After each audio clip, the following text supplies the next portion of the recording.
지난 설 명절을 보내면서 또 장례가 있어서 장례가 있는 가정과 함께하면서 그런 묵상을 했습니다. 주님께서 저에게 주시는 그런 글귀였는데요. 그럼에도 불구하고라고 하는 것이었습니다.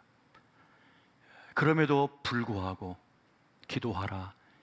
그럼에도 불구하고 예배하라. 그럼에도 불구하고 소망을 잃지 마라. 그럼에도 불구하고 말씀을 전하라. 그럼에도 불구하고 복음을 전하라 라고 하는 그런 감동이 저에게 그렇게 몰아왔습니다.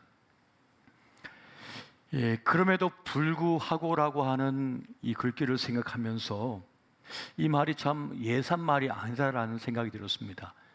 이것은 복음을 함축하고 있는 말이기도 하고 또 성경 전체 메시지를 요약하는 말이기도 하다라는 생각이 들었습니다. 하나님의 사랑을 어떻게 우리가 표현할 수가 있을까요? 그것은 그럼에도 불구하고의 사랑이 아니겠는가 하는 결론을 내려봅니다. 사람들은 만약에라고 하는 사랑을 하죠.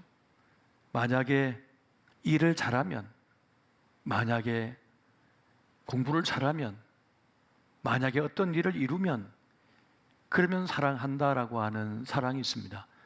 이것은 하나님의 사랑이 아니죠. 또 때문에라고 하는 사랑이 있습니다.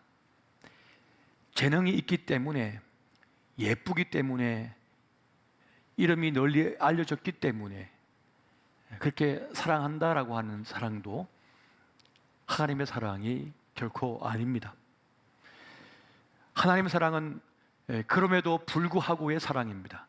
모든 조건을 뛰어넘어 그 있는 그대로를 사랑하는 것입니다. 지금 보잘것이 없고, 지금 여전히 불완전해 보이고, 여전히 실패투성인, 부족한 것 투성인데도 불구하고, 그럼에도 불구하고 사랑하는 것, 그것이 바로 하나님의 사랑이라는 것입니다.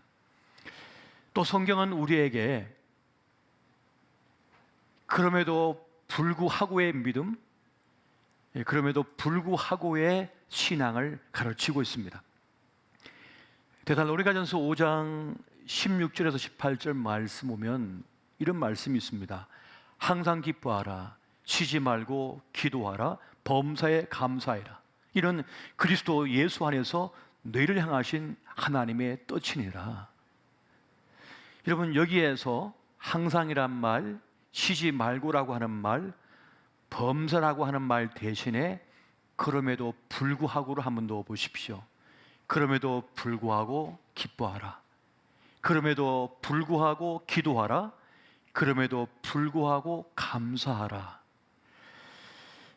기쁨은커녕 슬픔이 가득한 현실 속에 있지만 그럼에도 기뻐할 수 있다는 겁니다. 기뻐하라는 것입니다. 도무지 감사할 수 없는 형편 속에 있음에도 불구하고 그 상황 속에서 감사를 선택하라는 것입니다. 도무지 아무리 애를 써도 헤어나올 길이 없는 그 자리에서 기도했음에도 불구하고 달라진 것이 없는데 그럼에도 불구하고 기도를 멈추지 말고 기도하라고 말씀하고 있는 것입니다. 하박국 선지자도 아무 소출이 없는, 아무런 성과도 없는 그 자리에서 그럼에도 불구하고의 믿음, 그 신앙을 우리에게 말씀하고 있습니다. 하박국 3장 17, 18절에 보니까 이렇게 말씀하죠. 비록 무화과 나무가 무성하지 못하며 포도나무에 열매가 없으며 감람나무에 소출이 없으며 밭에 먹을 것이 없으며 우리의 양이 없으며 외양간에 소가 없을지라도 나는 여호와로 말미암아 즐거워하며 나의 구원의 하나님으로 말미암아 기뻐하리로다. 형편없는 형편과 그 상황 속에서도 즐거워할 수 있는 이유는 오직 한 가지, 구원의 하나님이 나에게 있기 때문이라는 그런 믿음, 신앙을 지금 말씀하고 있는 것입니다. 구원의 하나님이 나에게 함께 하시기 때문에 나는 얼마든지 기뻐할 수 있고 즐거워할 수 있고 감사할 수 있다라고 하는 그 신앙을 말씀하고 있습니다. 하나님은 그렇게 크신 분, 놀라우신 분이라고 지속적으로 우리에게 말씀하고 있는 것입니다. 오늘 우리가 읽은 본문의 말씀을 보면 예수님께서 예루살렘을 향하여 가시는 길에 여리고를 이제 지나가시게 되었습니다. 여리고는 아주 유서 깊은 도시이죠.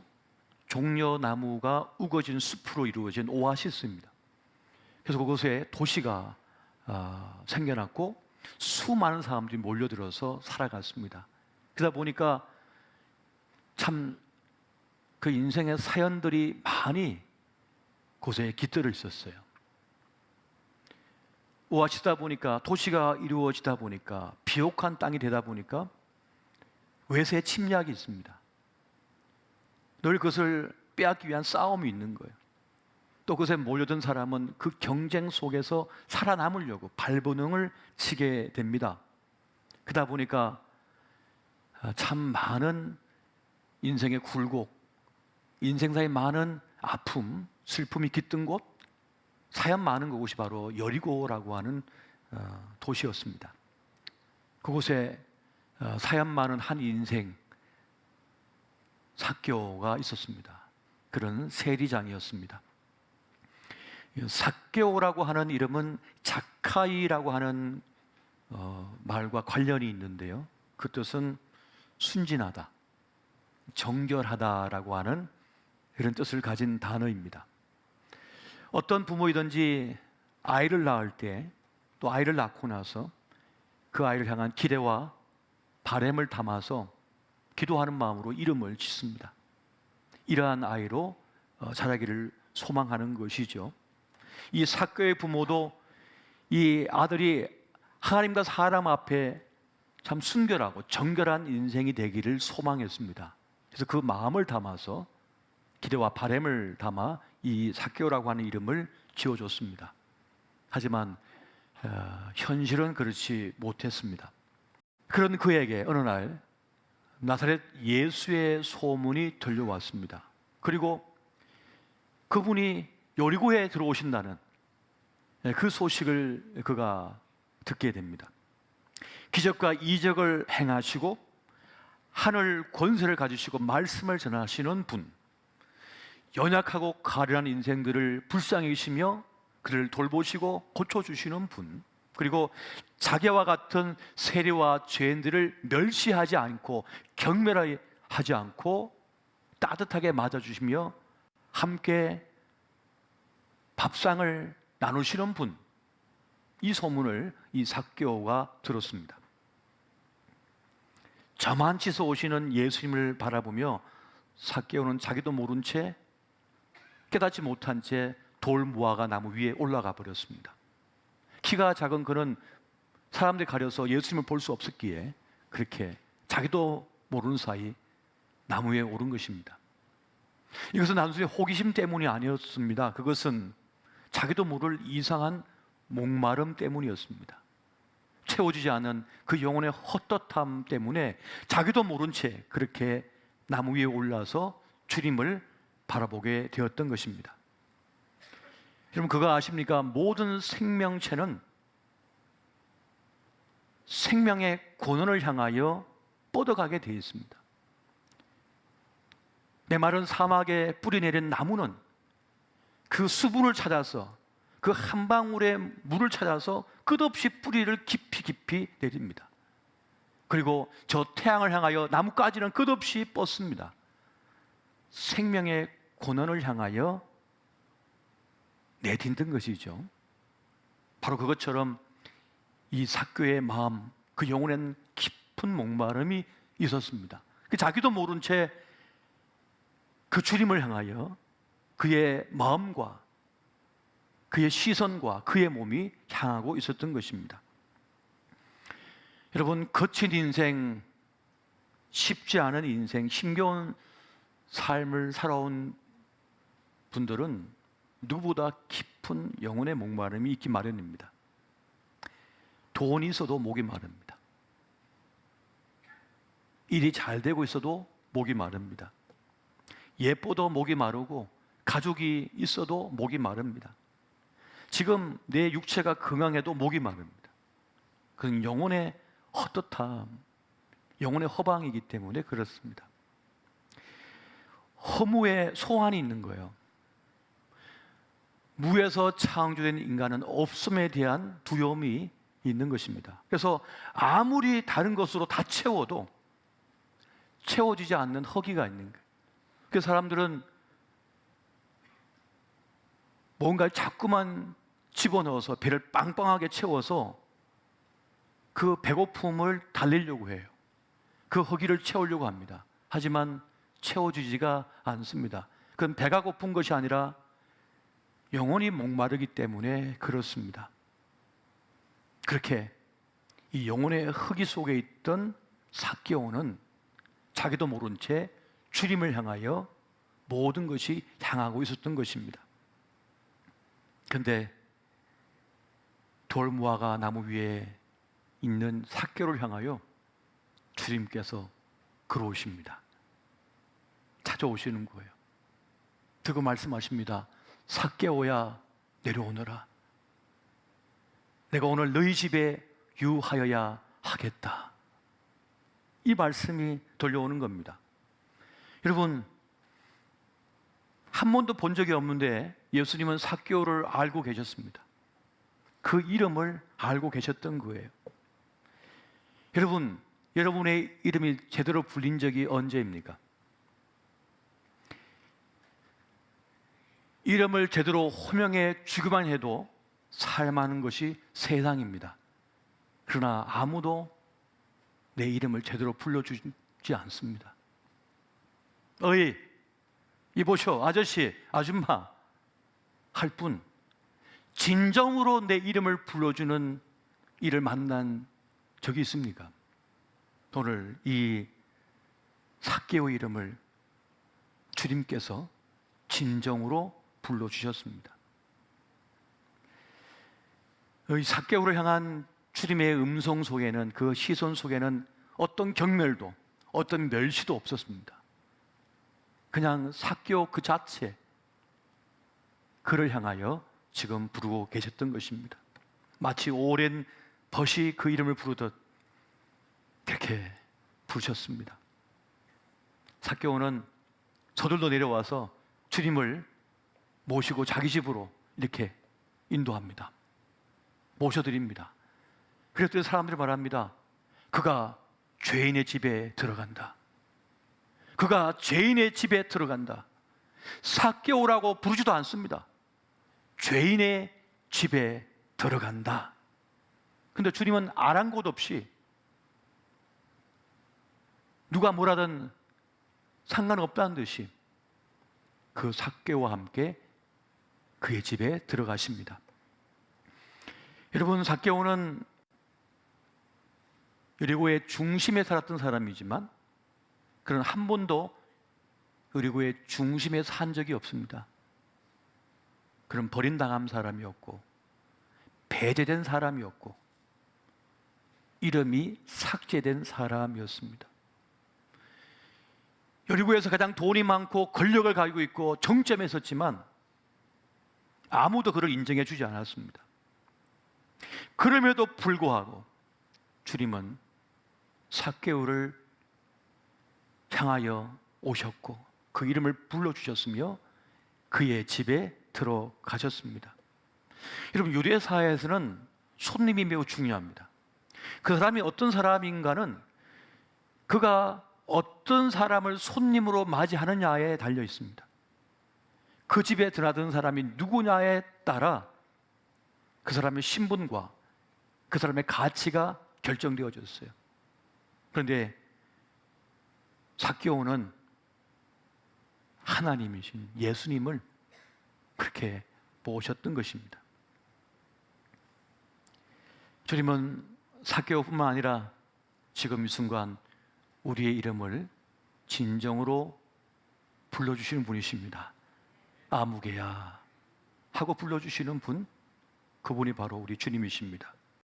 예수님께서 그 삭개오의 집에 오셔서 그 식탁에 앉으시자 이 삭개오가 그런 선언을 합니다. 나의 재산의 절반을 떼어다가 저 가난한 이들에게 나누어 주겠습니다. 그리고 내 지위를 이용하여 불법으로 다른 사람의 것을 강제로 빼앗은 것이 있다면 내가 4배나 갚겠나이다 라고 하면서 선포를 합니다. 무시당하지 않으려고, 살아남으려고 악착같이 벌었던 돈,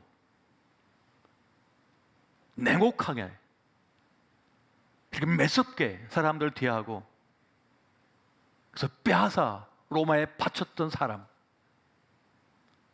자기가 살기 위하여 누군가를 희생시켰던 그 사람, 그리고 그 결과인 재물을 그가 가감하게 포기하는 장면을 여기서 볼 수가 있습니다. 이 놀라운 변화를 보신 주님께서 이렇게 말씀하시죠. 오늘 구원이 이 집에 이르렀다. 이 삭개오도 아브라함의 자손이다. 인자는 잃어버린 영혼을 찾으러 왔다. 그렇게 주님께서 말씀하십니다. 지금 무슨 사건, 무슨 일이 지금 일어나고 있는 것입니까?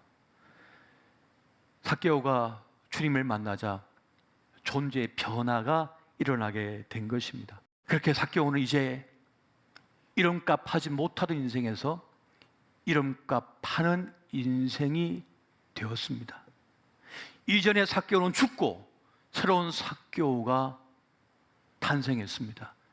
거듭난 인생, 새로운 피조물이 되어서 새로운 삶을 꿈꾸게 되었고 그 삶을 향하여 한 걸음 두 걸음 나아가게 되었습니다. 어떻게 해요? 주님을 만남을 통하여 자신의 이름을 불러주는 주님을 만나고 나서 말이죠. 근데 여러분, 우리가 성경을 보게 되면 모두 삭개오처럼 변화를 경험한 것은 아니었습니다. 누가복음 18장에 보면 부자 관원 청년이 등장합니다. 삭개오를 만나기 전 사건입니다. 이 청년은 자기 인생에 대하여 진지한 고민을 가진 그런 사람이었습니다. 그래서 주님께 찾아와서 영생을 얻으려면 어떻게 하리까라고 하는 질문을 던지는 사람이었습니다. 근데 주님께서 그 청년을 보시면서 그 청년의 문제가 무엇인지를 아셨습니다. 그를 올가매고 있는 족쇄가 있다고 하는 사실을 알았습니다. 그래서 주님께서 말씀합니다. 네가 가진 것을 팔아서 가난한 자들에게 나누어 주고 나를 따라오너라.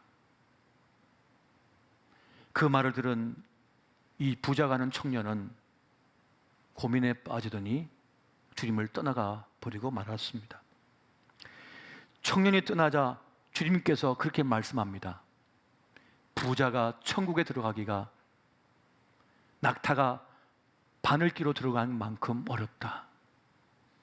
그게 불가능하다는 말씀하고 있는 거예요. 근데 여러분, 그렇게 볼 때 삭개오는 바늘길을 통과한 낙타입니다. 바늘길을 통과한 낙타가 있는 것입니다. 여러분, 그리스도 예수의 사람은 어떤 사람들입니까? 바로 부자라 할지라도 능히 바늘길을 통과하는 낙타입니다. 그것이 바로 그리스도 예수의 사람들입니다. 아무리 권력을 가지고 있고 아무리 명예를 가지고 있고 아무리 부를 소유하고 있다 할지라도 주님 앞에서는 그것이 아무것도 아님을 아는 사람, 참 보배, 참 진리는 오직 예수 그리스도, 그분 한 분뿐임을 고백하는 사람, 바로 그 사람들이 그리스도 예수의 사람들인 것입니다. 오늘 저는 우리 모두가 삭개와 같은 인생들이라고 생각을 합니다. 주님은 죄와 허물, 지난날의 실패와 아픔 때문에 숨조차 제대로 쉴 수 없고 절망한 우리에게 찾아오셨습니다. 그리고 우리를 향한 기대를 저버리지 아니하십니다. 삭개오를 찾아오시듯 우리를 찾아오셨고 우리를 만나주시며 우리의 이름을 진정으로 호명하여 주십니다. 지난날의 죄대로 우리를 갚지 아니하십니다. 지난날의 실패로 우리를 규명짓지 않습니다. 판단하지 않으십니다. 여러분, 시편 103편 우리 10절에서 14절 말씀을 우리 한 절씩 보시고 14절 같이 한번 보겠습니다. 우리의 죄를 따라 우리를 처벌하지는 아니하시며 우리의 죄악을 따라 우리에게 그대로 갚지는 아니하셨으니 이는 하늘이 땅에서 높음같이 그를 경외하는 자에게 그의 인자하심이 크심이로다. 동이 서에서 먼 것 같이 우리의 죄가를 우리에게서 멀리 옮기셨으며 아버지가 자식을 긍휼히 여긴 같이 여호와께서는 자기를 경외하는 자를 긍휼히 여기시나니 다 같이 이는 그가 우리의 처지를 아시며 우리가 단지 먼지뿐임을 기억하심이로다. 아멘. 아멘. 아멘. 세상은 그렇게 나를 외면하고 조롱하고 배척하고 제외시키지만 주님은 기어이 그럼에도 불구하고 찾아오셔서 삭개오야 부르시듯 내가 오늘 너의 집에 유하여 하겠다는 것처럼 우리의 이름을 부르시고 우리의 집에 함께 거하시겠다 말씀하시는 것입니다. 이것을 알면 살 수가 있는 거예요. 이것을 믿으면 견딜 수가 있는 거예요. 버틸 수가 있는 거예요. 그래야 주님은 내 실수, 내 실패더라 나를 끝장내지 아니하시고 나에게 기회를 주시고 새 삶을 여시는구나.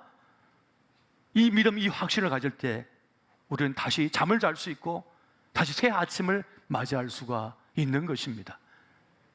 바로 주님은 그렇게 우리를 찾아오시고 우리를 불러주시며 만나주시는 것입니다. 여러분, 주님은 삭개와 같이 우리에게 목마름이 있는 걸 아십니다. 어떤 목마름이 있는지 아십니다. 어떤 슬픔이 있는지 아십니다. 어떤 상처가 있는지를 아십니다. 그래서 주님께서는 그 아픔, 슬픔, 고통에 맞게 만남을 갖게 하십니다. 찾아오시는 거예요. 그래서 우리를 만지시는 겁니다. 야뽕아류의 야곱에게 천사를 보내주시고 하가 이스마엘에게 천사를 보내주시듯 천사와 같은 사람을 붙여주시는 거예요. 만나게 하시는 거예요. 주님의 손과 발이 되어서 품이 되어서 나를 만지고 안아주는 거예요. 근데 우리는 어리석어서 자꾸 밀어내죠. 자꾸 밀어내. 자꾸 거부해요. 나는 혼자 있을 거야. 난 혼자 버틸 거야. 아니요. 주님께서 만나게 하신 사람, 보내주신 이들을 만나야 하며 그 손을 잡아야 되는 겁니다. 여러분, 이 세상의 모든 피조 세계의 생명체는요 서로 연결되어 있어요. 서로 돌봐주고 있어요. 그런데 인간만이 나만 살겠다고 다 희생시키고 있어요. 다. 그래서 같이 죽고 있는 거예요. 같이 살지 못하고 있는 것입니다. 주님께서 주시는 메시지가 있어요. 그가 살아야 너도 산다.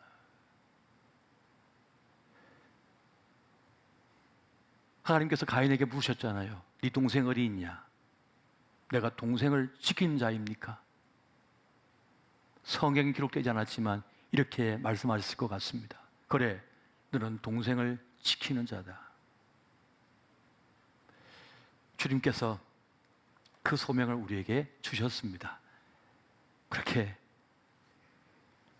만나기 어렵고 가까이 접근하기 힘겨운 이때지만 그럼에도 불구하고 사랑의 애씀을 포기하지 않는 저와 여러분 되시기를, 우리 모두가 되기를 예수 이름으로 축원드립니다.